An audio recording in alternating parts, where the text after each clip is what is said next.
คนคุณนาเซทองเสี่ยวสาวนาเซทองมาสั่น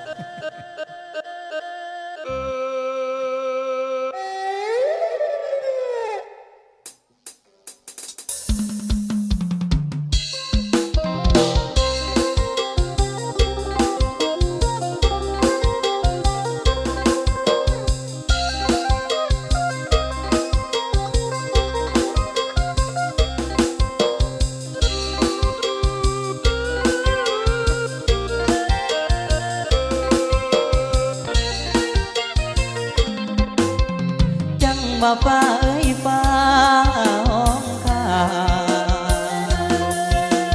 ข้าให้ใจเงาง่วมคิดทอดตาหวานเจ้าจากไปในเมืองตั้งนานฟ้าไอ้ท่าอยู่บ้านนั่งกินน้ำตาเจ้าคงลืมแล้วเนาะคำเว้าลืมกะดนต้นเก่าบ่เฮาสัญญาว่าจะคืนมาบ้านสวยอ้ายดำนา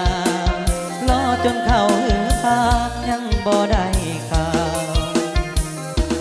เห็นป่าอุ้มผลเบิ่งคือคนอุ้มน้องลางสังหรณ์ฟองว่าน้องนั้นมีผู้บ่าวยามเมฆไหลซ้อนเบิ่งคือคนนอนหมุนตาเจ้าน้ำตาไหลยาวในข่าวเมฆไหลเวียนวนจังว่าฟ้าเอ้ยฟ้าห้องลาไอ้ยันน้องเปลี่ยนใจคือฟ้าสั่งฝนเห็นฟ้ายีเขียวไอ้แห้งเป็นห่วงหน้ามนเห็นป่าอุ้มผลเบิ่งคือคนลุมน้องเอาเกี่ยวให้เด้อเชื่อ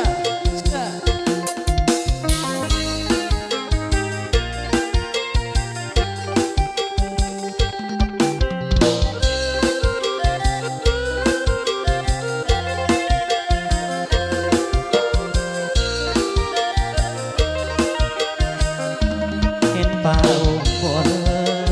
เบิ่งคือคนอุ้มน้องลางสังหรณ์ฟองว่าน้องนั้นมีผู้บ่าวยามเมฆไหลซ้อนเบิ่งคือคนนอนหมุนตาเจ้าน้ำตาไหลยาวในข่าวเมฆไหลเวียนวนจังบ่ฟ้าเอ้ยฟ้า